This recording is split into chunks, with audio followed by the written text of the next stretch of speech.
आज आपण बनवणार आहोत नाश्त्यासाठी परफेक्ट अशी पारंपरिक रेसिपी म्हणजेच दूध शेवया। त्यासाठी मी एका कढईत 1.5 ग्लास पाणी घेतलं, त्यामध्ये थोडंसं तेल टाकलं आणि थोडंसं मीठ टाकून व्यवस्थित मिक्स केलं।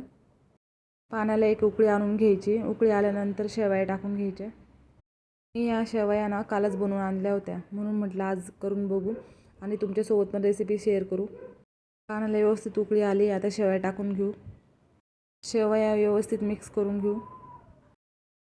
शेवया जास्त शिजवायच्या नाही आहेत, फक्त मऊ होईपर्यंत शिजवायच्या आहेत, नाहीतर शेवयांचा पूर्ण गाळ होईल। फक्त एक उकळी आणून घ्यायची आणि शेवया ना चाळणीमध्ये ओतून घ्यायचे। रेसिपी ना अगदी पारंपरिक पद्धतीची आहे। त्याला आमच्याकडे ना ओतून केलेलं दूध शेवया असं म्हणतात, तुमच्याकडे काय म्हणतात कमेंटमध्ये नक्की सांगा। शेवया मस्त शिजलेला आहे, आता गाळणीमध्ये टाकून घेऊ आणि पाणी काढून घेऊ त्यातलं सगळं पाणी काढून घ्यायचं आहे। तुम्ही बघू शकता शेवया किती छान शिजलेल्या आहेत।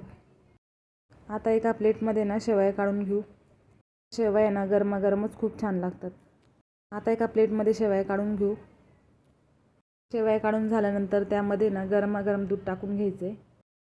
तुम्ही यामध्ये ना काजू बदाम वेलची पावडर वगैरे सुद्धा ॲड करू शकता।